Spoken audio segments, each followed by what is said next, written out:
I'd like to call this meeting to order.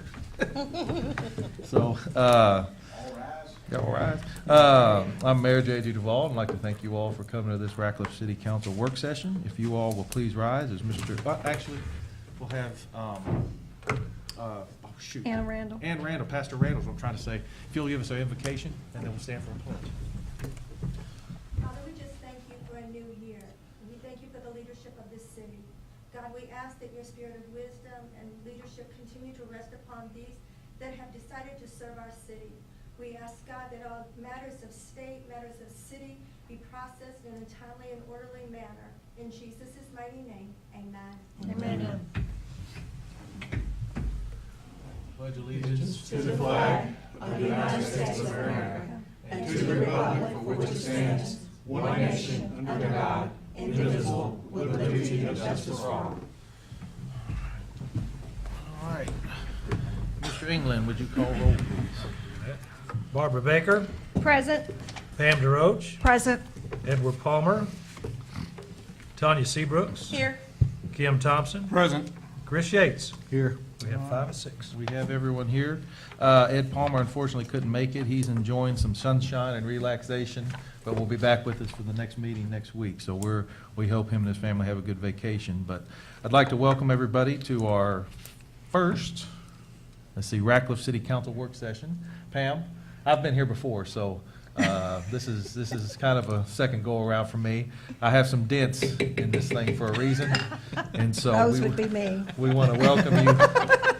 We want to welcome you to your first Ratcliffe City Council work session, and we'll look forward to working with you. And of course, I know everyone here is kind of back for their second giddy up, some more than others, but I'm proud to be able to work with you guys and start a fresh year off and a fresh new beginning.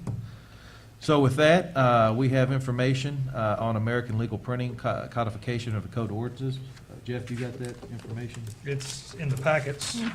According to what Allison sent me back, for the 2018 codification on all the ordinances to be codified, the estimated price is $700 to $1,300 plus shipping and handling. So has anybody got any questions or? We have to do it legally, and American Legal really is the vendor for it, so.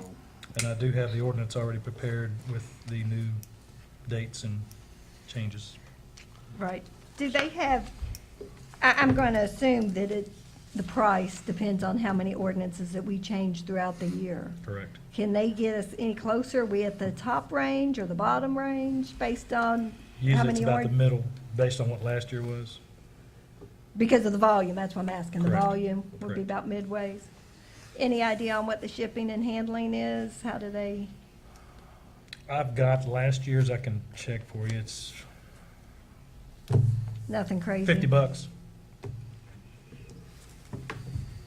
And again, that depends on how many ordinances were actually passed in the year. Right. And normally, they don't just update our ordinance, but they go through based on changes in the KRS Right. and update on that side too. So it's one of those things that it's a bit of a pain, but it's required and necessary housekeeping. Right. And I know, there were some changes through the state, Yes. but that's why I was just trying to see if there was an idea on, Yeah. thousands of changes or just 10. Yeah, we didn't have a huge number of ordinances, but those state changes, sometimes it's updating KRS references, section numbers, and that kind of thing. So Okay. those things happen. All right. So it should be around 1,000, Pam, you got I any? guess. Nothing? You guys good? Putting on the agenda for a vote next week? Mhm. Okay, all right. Well, wait till I get it from them. I don't know. Oh, how you much haven't got of it from them? No, Okay. no, that's just their estimate. Okay, well, whenever we get that, then we'll, Well, I got that to her on Put it on the the agenda. 18th of last month, after the council meeting, so that she could get everything started. okay. So So they're doing that now? they're currently doing it now. Yes, I actually started middle of last month. All right, next we will, this was prior to me coming on here, but I know last work session, our last meeting, some discussion had happened about council work session times. And so ultimately, whatever consensus you guys build, I know, Kim, you had brought this up, so I don't know if you want to leave with that, because the meetings are scheduled at 4:30. And if there's any change in that, you know, if the council as a whole wants to make that, Well, that's fine. from what I understand, someone would rather it be 5:30, and it would give, other people, when they get off work, a chance to get here. And I know for me, anything beyond 5 o'clock is good. So I don't know if y'all want to have discussion. It's up to you guys what you want to do. Well, I think before we, make a definite vote, we'd want to wait till Tuesday, which we can't vote right now anyway, being a work session, make sure everybody's here. But as a little history, back when I first came on the council, which, forever ago, we met at 1:30. The reason we did that is because the department heads have to be here, and, we have information from them, and they give us information, and so that everything was done during pretty much the workday, because now, even at 4:30, if we stay late and they have to come and stay, then they have to take comp time. So that means the next day, or sometime during that week, they're not in their office being able to answer phone calls, and it kind of slows down their productivity. That's why we did it before at 1:30. And then we did change it to 4:30 for those that worked, made it a little easier. That was kind of happy medium, where it affected the employees a little bit less. By having that extra 30 minutes, it helps a little bit there. And we got to remember, too, that it's not only, well, we're not doing it for our benefit, but we have people that come from Lexington and Frankfurt that come and brief us and that sort of thing. And if you have it too late, that makes it hard for them to go back, because they're doing that during their regular hours. So I just think there's a lot to consider. I think it's important that we make a time that all of us can make it. And with it being kind of difficult for at least, I even sometimes have difficult times, so 2, possibly 3 council members making it difficult for them to be there, I think it's important that we do look at changing. I'm not so concerned about a salaried employee having to stay a little longer, so. I don't know, Pam, I know. I work until 5, my day job, so at 5:30 would be easier for me to make it, but I'll do whatever I need to get here. Tanya, you got any thoughts? I was good with 4:30. It didn't bother me because I already made the agreement with my employer when I got seated, so 4:30 worked for me fine. But if the majority of the council can't do something, that's something we do have to look at, because we have to be able to conduct city's business. And that's why I even asked about the history of how did it get to 4:30 versus the 6:30, so I can understand. But when I found out from Barbara it was at 1:30, I was like, oh, okay. Well, 4:30, I mean, just to be able to oblige the fact that we can do city's business, and then, favor on them, and then also for us. But, the only way I can say it is I knew it was 4:30, so I just made plans for 4:30 when I got elected. That's all it was for me. And I think, we all make concessions. Well, Like, I've changed vacation times for meetings and all of that. When our meetings are. I think, if we want to sit here and do it, we should try to fit within those guidelines. And I know it does make it hard for people when they come, that we're, looking at different contracts with and that sort of thing, to have it that late, because then they have to drive all the way back. But when it comes voting time at 6:30 on Tuesday night, they all seem to make it, so. Well, they don't all come then. I think, I'm fine with 5:30. I also think it'd be much easier for the citizens to make it. Right now, we see the same faces often, and somehow I would like to get better participation from the citizens, and maybe that would help too, moving it back some, because the average person is working at 4:30 in the afternoon, or just getting off work. So we can put it on the agenda for a vote to change the Right, meeting? because we need Ed's input also. Yeah, and that'll be something. But I did notice on our agenda that apparently it's already changed. No, not yet. Well, it's on here at It's- 5:30. It says draft underneath, thank God. See, Mine doesn't say draft. So, They don't copy very well sometimes. But it is a draft. yeah. So that way, if we wanna, we'll put it on the schedule for a vote, and then, you all can decide then, and if you know, what y'all wanna do, be fine. We'll go from there? Okay. All right. Next, we have the life safety, system inspection services. And this was something that you all had received, the bid opening, was it last month, Jeff? Yes. Okay. So after some of the council members had brought some questions up, I had a meeting with our fire chief.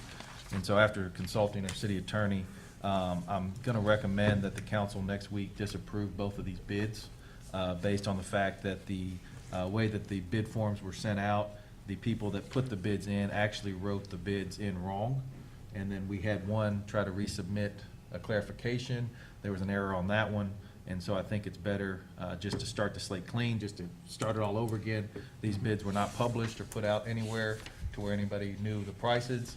And so after speaking with the chief, he's going to resubmit those. We'll start that 30-day process of resubmitting the bids and getting them in the paper. But you all will have to vote these out next meeting. Both bidders made mistakes on their bid sheets is what happened. Yep. So that's not good. No, Yeah. It's better just to start over and no, I think have we a need bid to, clean and. to that- look at how that bid's written. I don't think it was written, Yeah, it we're was gonna, not very clear. I think, in talking with our fire chief this afternoon, the per occurrence needs to be rephrased and reworded, because both bidders actually made that same mistake. And so, I think the best bet then is to just go ahead and disqualify both bids, give them opportunity to recorrect that, and that way everybody has the same thing. Literally on the same page. Yeah. So if y'all are good with that, we'll put that on there for that very reason. So we're gonna disqualify both and rebid? Yes. And then we'll get you that information once those bids come in, and that's usually about a 30-day. And that's my recommendation, is you just reject those two bids next time, and then we'll just redo it, and everybody starts clean, and there's no issue with confidentiality. Those bid tabs will be confidential, they won't be released. Okay. All right, next, want to talk, this is a discussion, we're talking about the AFC, which is back at, above the police department, that's the driver's license and the court. So as you all know, I spoke with Loretta again this morning, Ms. Crady, who's the circuit court clerk, and basically, the judge, Supreme Court judge, has closed these all across, or is planning on closing these all across the state of Kentucky. And so ultimately, if you guys would want to offer that to them for $0 cost, Chance says about, we're looking at about $48,000, isn't it, on what they pay us rent at the ALC back here? About ballpark, yeah. So that's what we're looking at. Either way, we're gonna lose that, whether they stay or whether they go. And so if you guys are interested in offering that, I don't know how often Mr. Pike used it as a service back there when he had court in Ratcliffe. But, you know, I know there's several people that still utilize that in their driver's license. In talking with Ms. Crady today, though, we need a sign out there that lets people know that there's still a driver's license placed there, because the volume has went down a little bit, because they think because the Hardin County Clerk's office is closed, they're driving to Elizabethtown to get their driver's license. And so I told her that I would get with our staff and see if we can get some little sign out there that basically says driver's license this way. Maybe we But- could put something on media. So ultimately, it's up to you guys as the body, because They do more than just driver's license out there, correct? Small eviction, claims small and- claims. Small claim, yes. And then the court, if you go for probate, if you go for name changes, if you go for well, like you said, small claims, that's what comes top of my head. What else would that be, Mr. Pike?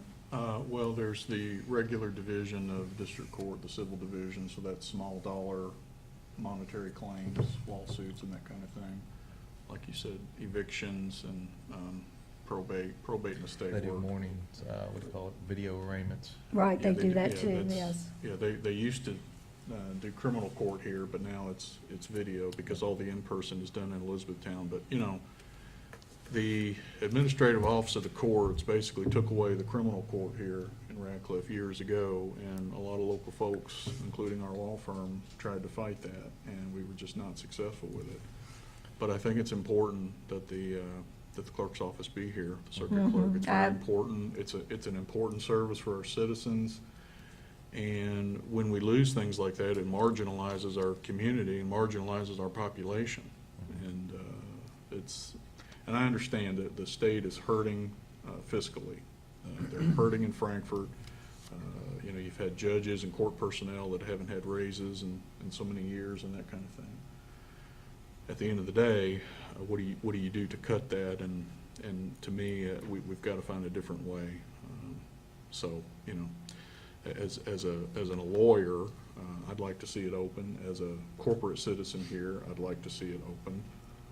I understand that's 50 grand hit for the city, But we're gonna get that either way. you're going to Yeah. get it either It's way, gonna, so it's you gonna be might as well gone, get the or we can service. still have the service, so I'm all in and I- letting them. I haven't polled the public, but I would assume that the public would say, well, do all you can to keep them, you know, within reason. So if, basically, we need a resolution, which Mr. Pike can draw up, that gives me the authority to enter into an agreement or a contract specifying that dollar a year cost, or whatever the case may be, to retain that. So if it's something you all want to do, we can have that to you and then vote on next council meeting. But they have, pretty much according to Ms. Crady, made that decision across the board. Yeah, Right. they're closing all the satellite Yep. branches. And there's right now, what, 3 or 4, I believe, Yeah. that are in the state? So Ms. Grady is 2. confident Sorry. that she'll be able to keep it here with Uh, this it resolution, will- or? It will drastically help us do that. Help. Yeah, she Okay. can't guarantee, it's not her call, but, Right. and I will say that she has been a very proactive person in Yes. trying to keep this here. And so she has always reached out to us to make sure that we know what's going on. Right. So, I was corrected, there's only 2, this one and one other one. Corbin, yeah. But it's still important, and, you know, not to be totally Radcliffe-centric, but, you know, we often forget about our neighbors to the north, West Point. Right. West Point, and Vine Grove too, but West Point Police, when they took away the criminal court, as the chief can attest to, West Point Police, now they have to drive to E-Town. And before the new highway, that was a 45-minute drive. Yeah. So, you know, that's a huge impact on a budget for a small town like West Point. And certainly, it's an impact on us and on Vine Grove as well. So, and I think Rhineyville is covered in this northern court jurisdiction, so it would impact It is. them as well. It also impacts even those of us, like Mr. Short in the room here, that does evictions. We want a fair and equal, not that you ever kick anybody out, Terry. But, you know. Welcome, we Mr. go. Short. Yeah, Mr. Short, not you ever kick anybody out of their house. But, The sheriff would be the one that does that. Yeah.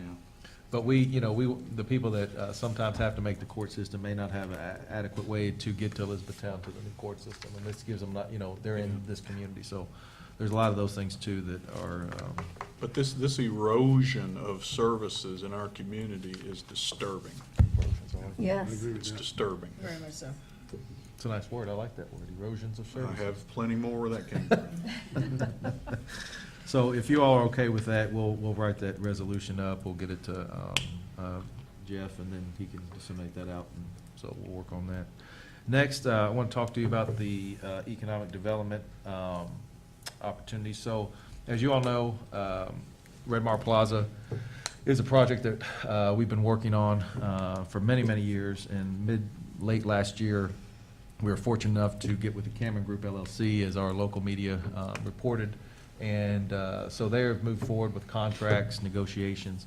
And so beginning the first of the year, we have got to start that incentive process. And that is us working towards getting the incentives needed to make this project go forward.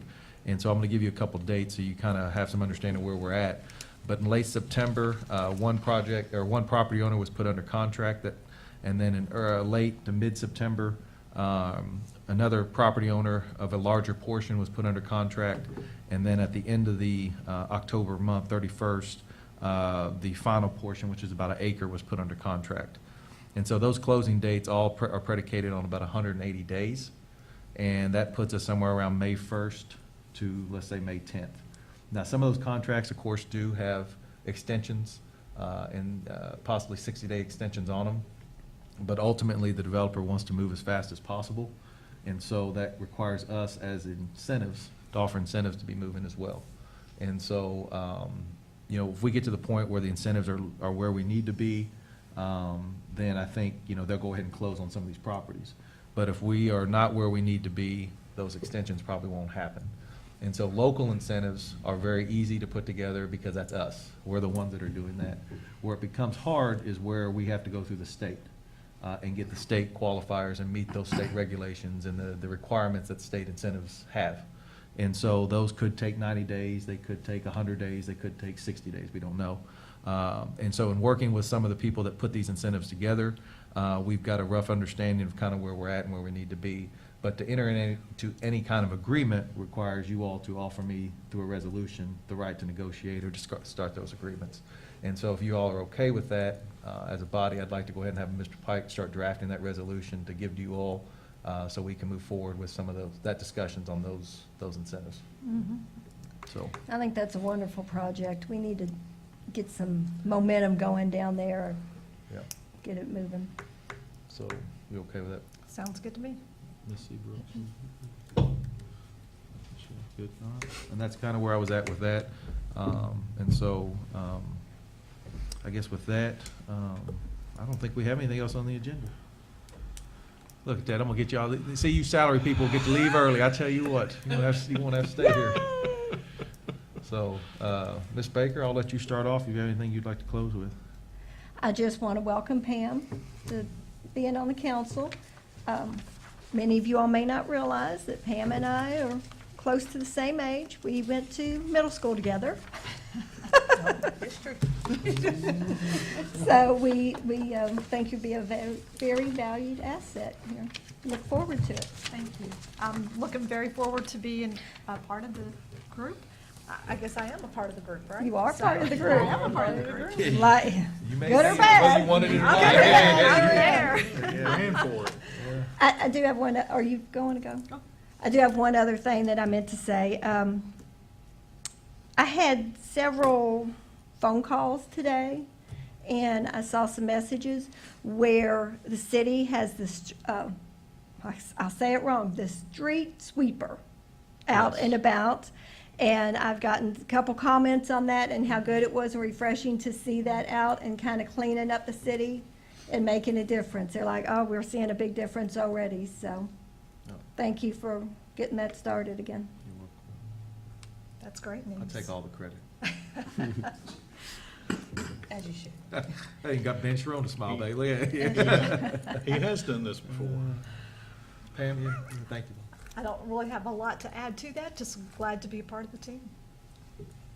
Mr. Pike, you want to say anything? No, Happy sir. New No, Year. sir. Happy New Year, all. Tanya? Oh, yes, how could I forget? Thank you, the entire city of Radcliffe. The Christmas dinner for the community was a huge, huge success. Thank you, Mayor, thank you, council members. We had plenty of everything. Thank you to Chris Yates, who even on Christmas Day stopped by to bring us whipped topping. So we appreciate that. But wholeheartedly, the city really did appreciate it, the community appreciated it, and I appreciated all of you. So thank you for, again, showing that Radcliffe, we take care of us. It turned out good, you had a good crowd too, about Yeah. 200 and something. 202. 202, it was a good crowd. 202. And Santa Plenty of was food for there. everybody. Yeah, and we did have some leftovers toward the end, because people were still bringing hams and turkeys throughout the day while we were there. And when we left, we were able to donate 4 hams and a turkey to Spring Haven. So we were able to get that there. They were open, and we were able to get it right down there. So, Good. yes, thank you. Kim, sir? Welcome Pam again, and Oh, yeah, hey, girl. I see it as 2019, Radcliffe's gonna have a bright future, that's the way I see it. I think things are gonna go good, and the street sweeper, that makes it really easy on bicycles, because without that, we get a lot of flats. And, you know, it's kinda hard to get home after you've went a couple of miles and you get a flat tire. Yep. So thank you for that, and Happy New Year's, everybody. I just want to echo what the rest of the council members said. Welcome to the team, Pam. Glad to have you back, JJ, Thank you, thank our you. mayor. Yeah, That's going to JJ's fine. take an adjustment to start calling you mayor, but Oh, that's welcome fine, back. I'll answer it a lot less. Yeah, I've answered the. But I look forward to working with you guys. No, I think that, we made some changes internally, and one of the things I know every council member was on me about is making sure the city has a fresh, clean look, and that we start cleaning up. And that's kind of an initiative that it's a symbol of, the street sweeper is a symbol of us cleaning up. It's kind of what we put out there. And so I always believed you either lead, follow, but anyways, like I won't, I'm just joking. I won't say I won't finish. I won't do it. But I do want to say on behalf of Mike Weaver, he just wanted me to say that he is in Florida. It is 80-some degrees, and that he misses each and every one of you, trust me. That was his words. And so I said, I will definitely say that, and hope everybody appreciates it. But no, I'm glad to be back.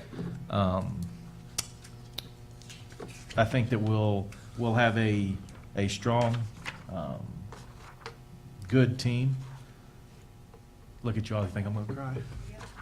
What about this? Oh, go ahead. I'll let you talk. Where's your breakfast? No, go ahead and talk about it. Here, You wanna pass that interrupt, down. you wanna interrupt me while I'm trying to talk? Trying to have a moment here, He was Barbara. getting ready to cry. Trying to have a moment, Choked Barbara. up, you interrupted the moment. I'm saving Now it's him gonna from be hard for him to himself. cry. Now I ain't gonna be able to fake that cry anymore, Barbara. I'm gonna bust those tears up. Yes, we're having the ninth annual Ratcliffe Mayor's Breakfast, January 26th from 9 to 11 at Colvin Community Center. And so you can either call City Hall or you can call back to Colvin Community Center at 270-351-4079. We're still looking for anybody that wants to donate prizes. I know, Ms. Underwood, you started with us when we started that with the biscuits and sausage and ham. And so anybody that wants to participate, or any business that wants to participate, we'd be more than happy to have that. We've always have a great turnout for that, and it's all free to the community. Again, Saturday, January 26th, back at Colvin Community Center from 9 to 11. And then tomorrow at the RSBA meeting, just take a little, if you want to mention that, you want me to, you want to do it? Well, I thought about it, but I didn't. Go ahead, know yeah, this go was right appropriate ahead. time. Go right ahead. Tomorrow at noon is our Ratcliffe Small Business Alliance luncheon. I do want to comment, Wave 3 came out last Friday to Radcliffe. Chef Maria Bell opened, we had a grand opening, ribbon and cutting for Maria Bell, the Greek restaurant here in town. And Wave 3 came out and did a story on her. Her business in Louisville had burned to the ground due to another building next door to her. So they came out and did kind of that hard luck, good luck story, which was real exciting and refreshing to see them out there. And I thought they did a good job with their news on Ratcliffe, so real pleased with that. Did you say the mayor's thing tomorrow? Oh, sorry. We have invited, on behalf of Ratcliffe Small Business Alliance, Mayor J.J. Duval, and Mayor Pam Jeff Gregory. from E-Town, and Pam Ogden from Vine Grove. So please come join us tomorrow and see what they have to say, and we look forward to having a great crowd tomorrow. Now, where's this gonna be located at, Pam? Colvin Community Center. You can tell I'm not used to this, right? And what time would that be? And how much is it? The luncheon tomorrow is $6. Okay. $6, starts at noon, right? Starts at noon. Starts at And you noon. can be there early Yeah. and meet and mingle. If you get there, it's open at 11:30 actually for the meet and mingle, and then we'll start promptly at noon. Yeah. And I think we're gonna be talking kind of about our vision and where we're taking the city, our connection together, so that'll be good. Looking forward to it. All right, next council meeting scheduled for Tuesday, January 15th at 6:30 here at City Hall. And so if anybody has anything or any questions, those watching on Facebook, our door's open, our phone numbers are posted, and we're excited. So if that's everything, anybody got anything else? I'm gonna adjourn. That's good. All right, we're done. Thank you all. Thank you.